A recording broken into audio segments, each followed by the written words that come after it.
passe la parole à Raphaël Auclair, docteur en études russes. D'ailleurs, j'ai jamais attendu pratiquement. Votre russe, c'est la musique pour mes oreilles, pour les oreilles de tous les Russes, je pense. Il faut absolument écouter Raphaël parler russe, ça c'est magnifique. Donc, Raphaël est spécialisé dans la diplomatie culturelle pendant la guerre froide et on aura justement cette troisième partie, on va en parler. Mais là, Raphaël et Olivier Roux, que je vais présenter plus tard, vont parler de Philippe Champion, que j'ai cru comprendre n'a pas pu se déplacer puisqu'il est en Provence, mais vous avez fait une vidéo avec lui. Voilà, parlez-nous de ça. Très bien, merci beaucoup Irina, merci pour cette présentation. Donc je suis très heureuse d'être parmi vous ce soir pour cette conférence inaugurale de l'Institut 1717. J'espère vraiment que nous pourrons avoir des débats fructueux qui partiront sur des bases nouvelles et qui proposeront une approche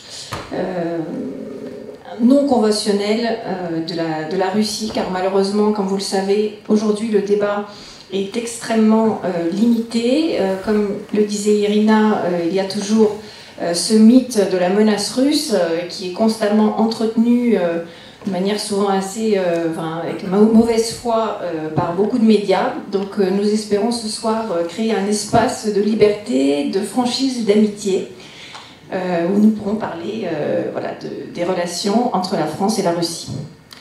Donc, en ce qui concerne notre prochaine présentation, il s'agit d'un entretien que nous avons eu, Olivier et moi-même, avec Monsieur Champion et que nous avons rencontré au début du mois de septembre. Donc, en effet, Monsieur Champion est assez âgé et il habite dans des terres assez reculées.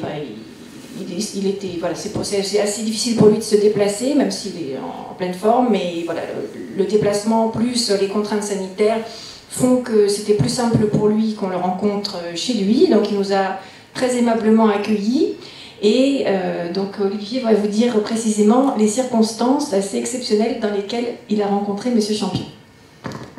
Oui, merci Raphaël. En réalité, vous l'imaginez certainement, le fait de... Notre institut s'appelle 1717 pour des raisons que vous avez tous bien compris, l'année de référence. Mais vous n'imaginez sans doute pas en revanche le nombre d'heures, de jours, de semaines et le nombre de débats qu'il nous a fallu pour enfin arriver à ce choix. Et lorsque tout fier de nous, enfin on a trouvé un titre original, quelque chose dont personne n'avait jamais parlé, patatras, on apprend qu'un auteur avait fait un bouquin sur 1717. Donc nous n'avons eu de cesse que d'essayer de trouver cet auteur. En fait, malheureusement pour lui, son ouvrage a une diffusion très, très petite. Et c'est dans un cadre parfaitement providentiel qu'un prêtre me dit « mais je connais très bien cet auteur, je vais vous le présenter ». Et voilà comment nous avons rencontré Philippe Champion, qui nous a reçus dans les conditions que vient nous exposer Raphaël Auclair, et qui nous a accordé un entretien chez lui, que nous allons maintenant vous passer intégralement, pour 20 minutes environ. Et même s'il n'est pas là, je vous propose que vous le souteniez de vos applaudissements à la fin. Voilà, merci de votre attention.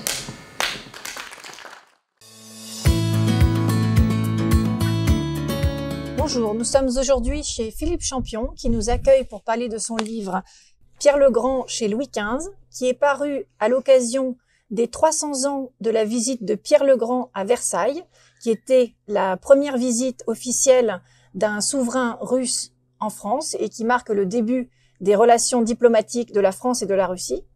Donc je suis aujourd'hui également avec Olivier Roux, qui est secrétaire général de l'Institut 1717. Et donc avec Raphaël Auclair, qui est porte-parole et vice-présidente de l'Institut 1717.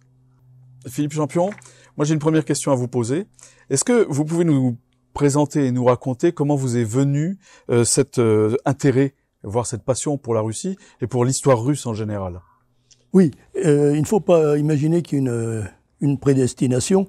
La seule chose que je puisse dire quant à mon intérêt ancien pour la Russie tient à ce que j'appartiens à une génération qui avait été habituée à considérer que le monde était partagé en deux, les bons et les méchants. Les bons, c'était nous, avec les Américains, et les méchants, c'était les Russes qui s'appelaient à l'époque l'Union soviétique.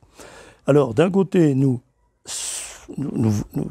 étions appelés à haïr les Russes, et de l'autre côté, dès lors qu'on abordait tant soit peu les questions culturelles, nous étions contraints à admirer les Russes. Et je me souviens qu'en classe première, terminale, je ne me souviens plus très bien, au lycée, j'avais choisi l'option musique et que pendant toute une année, en même temps que dialectiquement, on se disputait avec les élèves communistes, en même temps, on nous enseignait les merveilles de la musique russe. Alors, il y avait là une espèce de contradiction. Je ne suis pas certain que je sois resté consciemment à l'intérieur de cette contradiction, mais ce que je sais, c'est que lorsque, à côté de la musique, j'ai découvert peu après le ballet russe, et puis après la peinture russe, et puis après la littérature russe, j'ai compris qu'en haïssant l'Union soviétique, nous étions passés à côté de quelque chose d'absolument essentiel, et que tout homme normal devait s'intéresser à ce que la Russie avait finalement apporté à l'Europe en matière artistique. Alors ce que vous dites est très beau et très émouvant aussi, mais alors de ce fait, pouvez-vous expliquer la genèse de ce livre et surtout, ce qui est intriguant, c'est votre méthodologie en matière de recherche, car votre livre est admirablement documenté. Oui, alors précisément, j'ai tenu à dire ça au départ, mais il y a certainement une faille entre ce que je viens de vous dire et les raisons pour lesquelles j'ai été ensuite amené à m'intéresser à la Russie d'une façon plus concrète, c'est que professionnellement, je me suis occupé j'étais responsable de formation professionnelle. Et donc, j'ai eu affaire pendant un certain temps, d'abord à des stagiaires russes, c'était des stages qui concernaient une tentative d'alphabétisation, mais c'était des gens qui connaissaient le français pratiquement aussi bien que moi. Mais surtout, après cela, lorsque l'URSS a disparu, l'organisme de formation auquel j'appartenais a été sollicité pour prendre en main, en quelque sorte, la formation de cadres dans certaines sociétés industrielles de la Russie post-soviétique. Et c'est à cette occasion-là que moi j'ai fait mon premier voyage en Russie. Premier voyage le plus long sans doute, et en tout cas le plus intéressant, puisque pour moi c'était un voyage de découverte.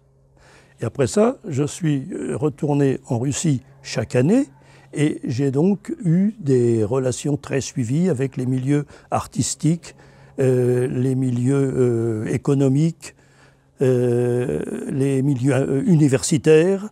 Et donc, à cette occasion-là, j'ai vraiment approfondi quelque chose que je sentais un peu confusément depuis mes premières années d'intérêt pour la Russie. Et puis, en s'approchant de l'année 1717, c'est-à-dire 2017, c'est la personnalité de Pierre le Grand qui m'a interpellé. Et j'avais commencé par faire simplement, comme ça, à titre pour m'amuser, parce que j'avais lu à la bibliothèque de Versailles un article de la Revue Bleue de 1891 ou 13, quelque chose comme ça, qui faisait une chronologie de ce voyage de Pierre le Grand. Et je m'étais amusé à résumer sans commentaire cette chronologie. Et je l'avais communiqué à l'époque. Nous connaissions, mon épouse et moi, nous connaissions assez bien Vladimir Volkov, et je lui avais dit, est-ce que ça mérite d'être poursuivi? Et il m'avait aimablement répondu que oui, certainement, et en plus, c'était un travail inédit. En dehors de cet article de la Revue Bleue, il n'y avait rien sur ce voyage de Pierre le Grand. Alors la genèse apparaît assez clairement, c'est la genèse d'un passionné de toute façon. Et donnez-nous le secret de votre méthode, parce qu'encore une fois, il y a une documentation inouïe dans votre livre. Oui, alors là c'est très simple. À l'époque, j'habitais à Versailles.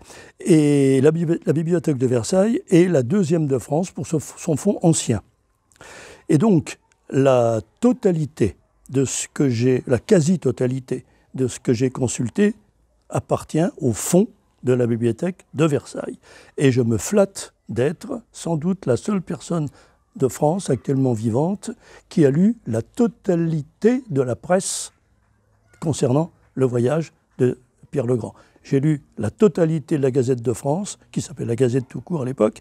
J'ai lu la totalité du Mercure, et j'ai lu la totalité du journal de Trévoux. Ça, c'est la presse. La presse française à l'époque, c'est ça. En plus, j'ai lu la quasi-totalité. Mais là, je ne peux pas dire la totalité, parce qu'il est possible qu'il y ait des choses que je ne que je ne connaisse pas, bien sûr. J'ai lu tout ce que j'ai trouvé sur les mémoires du temps qui ont fait une relation de ce voyage de Pierre le Grand. Alors, naturellement Dangeau, Saint-Simon, plus tard Voltaire, mais c'est beaucoup moins intéressant parce qu'il n'était pas présent, il était tout jeune. Il était à la Bastille pendant que Pierre le Grand visitait Paris. Donc il ne travaille que de seconde main. Mais Saint-Simon a vu Pierre le Grand.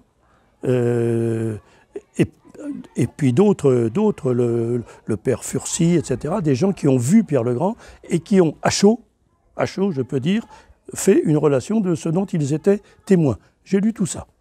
Et alors, ça a donné ce petit travail.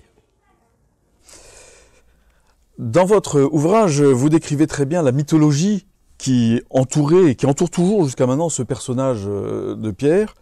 Aujourd'hui, comment le décririez-vous? Et même, est-ce que vous irez jusqu'à dire, ces deux points qui nous intéressent beaucoup, d'abord, était-il un génie? Était-il un pic de la Mirandole russe?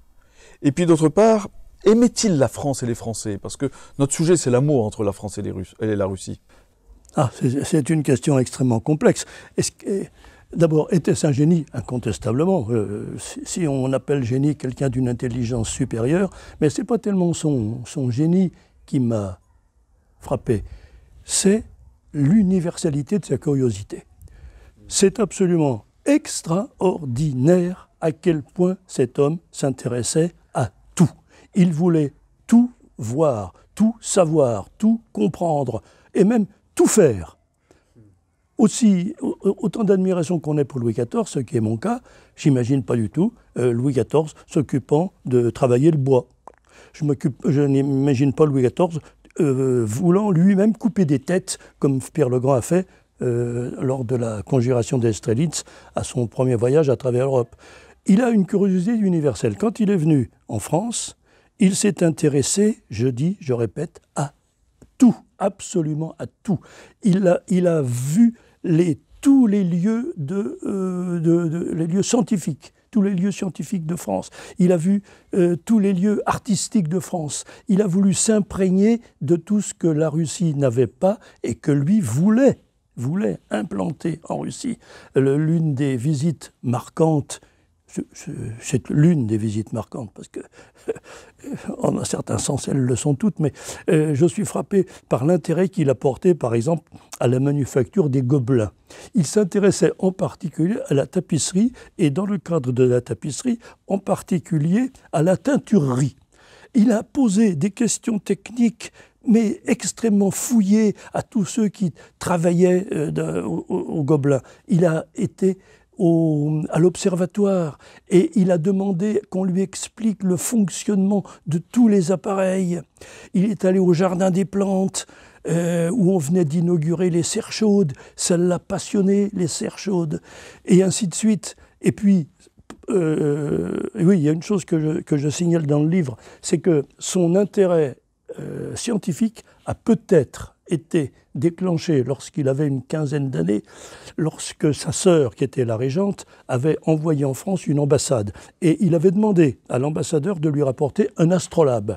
Et cet ambassadeur a rapporté un astrolabe. Alors, et cet adolescent ne savait pas comment l'utiliser, évidemment. Alors, il est allé dans le faubourg des étrangers à Moscou, et c'est, je crois, un Hollandais qui lui a expliqué comment fonctionnait un astrolabe. Et l'un des auteurs soviétiques que j'ai lu, et qui raconte la naissance de l'intérêt de Pierre le Grand pour la science, cet historien soviétique dit que c'est peut-être cet astrolabe français qui a déclenché chez Pierre le Grand cette passion qu'il a eue dans tout le reste de sa vie pour la science.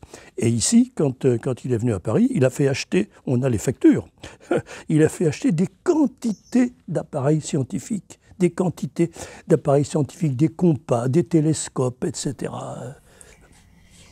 Selon vous, est-ce que le voyage de Pierre a modifié la perception qu'il avait auparavant de l'Europe et aussi, en miroir, la perception que les Russes avaient de leur propre pays? Ah oui. J'ai découvert que Pierre le Grand méprisait les Russes. Il les considérait comme des barbares qu'il fallait, à coup de trick, éventuellement, traîné sur la voie de l'européanisation, ce qui, entre parenthèses, c'est un sujet qui me passionne aussi, explique la réaction slavophile du XIXe siècle. Bon, mais ce n'est pas notre sujet d'aujourd'hui. Il voulait tirer à coups de fouet les Russes sur la voie de l'Europe, parce que selon lui, c'était le seul moyen pour la Russie de devenir véritablement une grande puissance. Mais je crois qu'il est mort en continuant à mépriser les Russes, qui, selon lui, n'allaient pas encore assez vite sur la voie de ce qu'il estimait être le progrès. Mais maintenant, la perception que lui avait de l'Europe, ça rejoint un peu une question que Olivier Rouault a posée tout à l'heure, était-ce une vue purement utilitaire? Oui, je dis oui, non pas sur le purement, mais sur l'aspect utilitaire. Mais étant donné sa curiosité d'esprit, ouvert à tout, ça l'intéressait de savoir ce que pensaient les Européens, comment vivaient les Européens, et d'adapter à la Russie, partout où c'était possible, les manières de penser, les manières de vivre, les manières d'être, les manières de gouverner de l'Europe. Il a toujours dit qu'il avait une admiration très grande pour Louis XIV. Et il y a eu, naturellement, quelle qu'ait été par ailleurs la simplicité de ses mœurs, et il y a eu par ailleurs une volonté de donner une forme de majesté à son pouvoir, très différente de la majesté sacrale, si je peux dire, qu'avaient ses ancêtres. Ses ancêtres, c'était uniquement dans le sillon de l'Église. Pierre le Grand a donné, on l'appelle à juste titre d'ailleurs, il figure dans le livre de François Puech sur le despotisme éclairé, il a été vraiment un despote éclairé, c'est-à-dire un souverain qui est sorti de la sacralité pour affirmer la force intrinsèque au pouvoir politique. Et cela, c'est largement en Europe, en France en particulier, qu'il l'a eu. Il a essayé par tous les moyens d'intégrer la Russie au concert européen. Et l'un des moyens qu'il avait présumé, c'était de faire passer la Russie, l'Église russe, sous la domination romaine, de manière à pouvoir étendre le champ des mariages de sa dynastie. Bon, il a envoyé à Rome, c'était pas le premier, je précise, son père Alexis avait déjà envoyé un ambassadeur à Rome pour regarder comment ça se passait.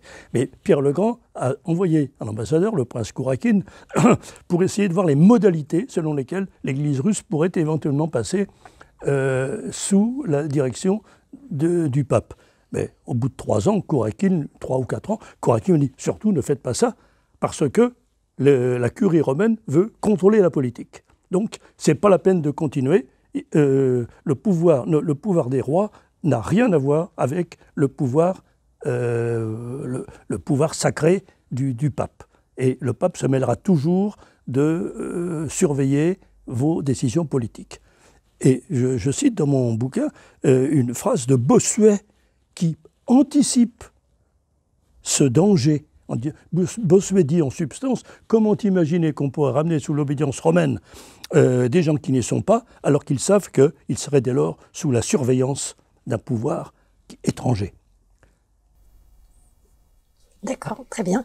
Et justement, vous parlez de ces objectifs diplomatiques et vous les exposez dans votre livre. Vous dites que le voyage de Pierre avait un double objectif. Tout d'abord, donc cet objectif diplomatique qui était d'intégrer la Russie au concert des nations européennes.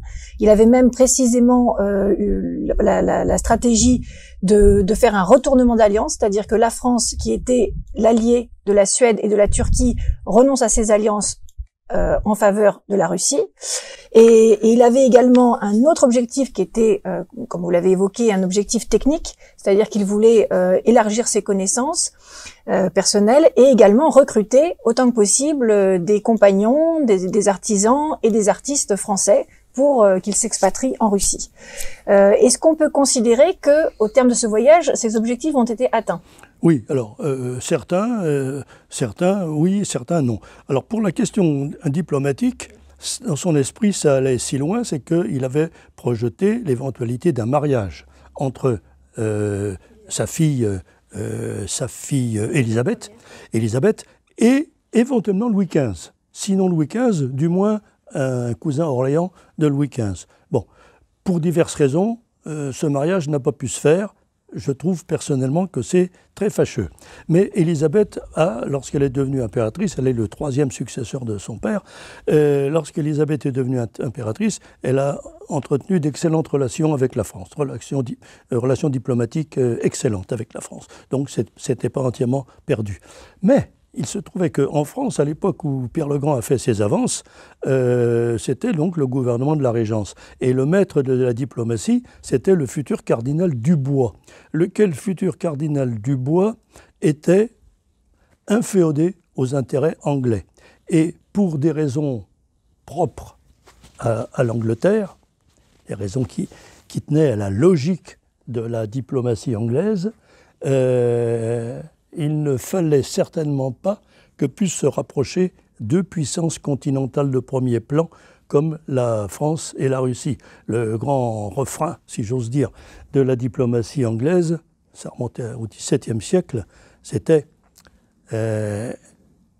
qui tient la mer tient le commerce. Qui tient le commerce tient la richesse, et qui tient la richesse tient le monde. Donc l'Angleterre voyait toujours d'un très mauvais œil des puissances fortement continentales qui avaient aussi des prétentions maritimes. Or, la Russie, déjà un peu sous Alexis, mais surtout Pierre le Grand, c'est une Russie qui pointe vers la mer Baltique, au nord, et qui pointe vers la mer Noire, au sud, par la mer d'Azov. Et ces deux poussées de la Russie vont directement à l'encontre des intérêts anglais. D'autant plus que, à partir d'une certaine époque, comme vous le savez, c'est le roi de Hanovre qui devient roi d'Angleterre. Donc l'intérêt anglais pour la Baltique se trouve infiniment multiplié. Donc tout ce qui était poussée russe sur la Baltique devait, pour l'Angleterre, être réfréné. Et l'alliance entre la Russie et la France, c'était créer une alliance qui allait directement contre la puissance anglaise. Et à partir de ce moment-là, les Anglais ont toujours absolument tout fait pour que ne puissent pas se rapprocher l'une de l'autre, la Russie et la France. Ouais, il me reste une question à vous poser. Bien sûr, elle est un peu théorique, je vous en demande pardon, mais vous la comprendrez. Comment Pierre Ier, s'il revenait parmi nous aujourd'hui par un miracle quelconque, pas quelconque d'ailleurs, un miracle impressionnant, comment jugerait-il, ou quel regard aurait-il sur notre relation franco-russe aujourd'hui? Et peut-être même comment vivrait-il cette crise que nous vivons aujourd'hui avec la Russie, qui reste pourtant probablement l'avenir de la France, suivant mon point de vue? C'est amusant. C'est amusant parce que, en dehors du fait que le rapport de puissance est complètement inversé, évidemment, la constante dont je parlais tout à l'heure subsiste aujourd'hui. La France est complètement liée aux intérêts non plus de l'Angleterre, mais de l'empire maritime qui est celui des États-Unis. Les États-Unis ont pris la place de l'Angleterre et la France, par la diplomatie non souveraine qu'elle mène, est complètement inféodée aux intérêts des puissances maritimes, c'est-à-dire, je le répète, des États-Unis. Donc, la France s'ancre, sans jeu de mots, en parlant de puissance maritime, la France s'ancre dans une attitude diplomatique hostile à la Russie. Et naturellement, à titre personnel, je trouve que c'est une véritable catastrophe. Et c'est probablement que si Pierre le Grand revenait de nos jours, étant donné le rapport des forces d'aujourd'hui, ferait tout ce qu'il pourrait pour arracher la France à l'Union européenne et de manière à l'aider à mener une diplomatie indépendante qui pourrait favoriser les intérêts russes. Merci beaucoup Philippe Champion de nous avoir reçus, c'était très intéressant.